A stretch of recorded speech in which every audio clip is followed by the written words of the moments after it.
She gave my first-class seat to her brother and told me to be a man. So I ended everything. The boarding pass in my hand still said 1A. First class. Window seat. Champagne before takeoff. Extra legroom. Privacy. Quiet. I'd never flown first class before. I stared at it like it might disappear if I blinked too long. Behind me, the line of passengers shuffled forward.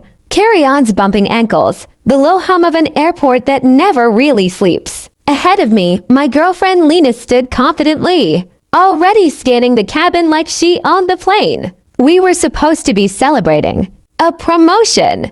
My promotion. 3 years of overtime. Skipped weekends, canceled plans. And being told maybe next quarter had finally paid off. I'd surprised her with tickets to Barcelona my first time leaving the country. I paid for everything. Flights, hotel, food, even her shopping budget. Because she liked to enjoy vacations without stress. I upgraded both seats to first class using every saved mile and a chunk of my bonus. This trip meant something to me. I just didn't realize it meant something very different to her.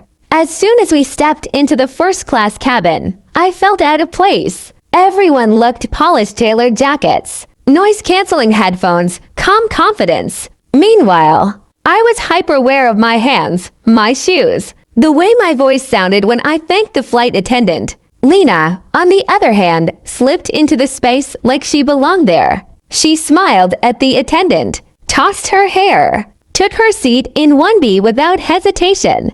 Then her brother Mark appeared behind us. I hadn't known he was coming. He'd surprised Lena at the airport, showing up with a backpack and that lazy grin he always wore. The kind that said the world owed him something. Yo, he said, clapping me on the shoulder a little too hard.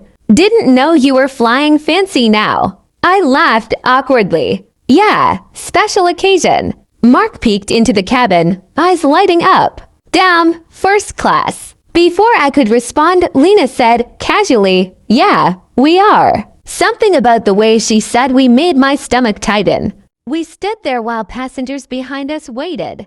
Mark leaned closer to Lena. I didn't know you guys were doing first class. I'm back into 3B, middle seat. He said it with a laugh, but there was expectation underneath it. Lena frowned. Then she turned to me. Hey, she said, lowering her voice. Do you mind switching seats with Mark? I blinked. What? She gestured vaguely. I mean, it's just a seat. He's my brother. I laughed, thinking it was a joke. No, I mean he's not even in first class. So she said, you can sit back there. It's not a big deal. My smile faded. Lena, I paid for these seats. This trip is for us. Mark shifted his weight, suddenly very interested in the overhead bin.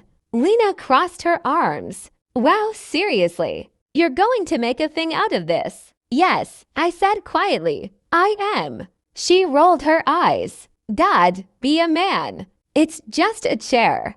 Be a man. Those 3 words landed harder than any insult I'd heard before. The flight attendant approached, sensing the tension. Is everything okay? Yes, Lena said quickly. My boyfriend is just going to switch seats with my brother. I looked at her. No, I'm not. Silence. Mark cleared his throat. It's cool, man. I'll survive back there. Lena shot him a look, then turned back to me. Her voice dropped, sharp and controlled. Why are you being so selfish? You're acting insecure over a seat. Insecure.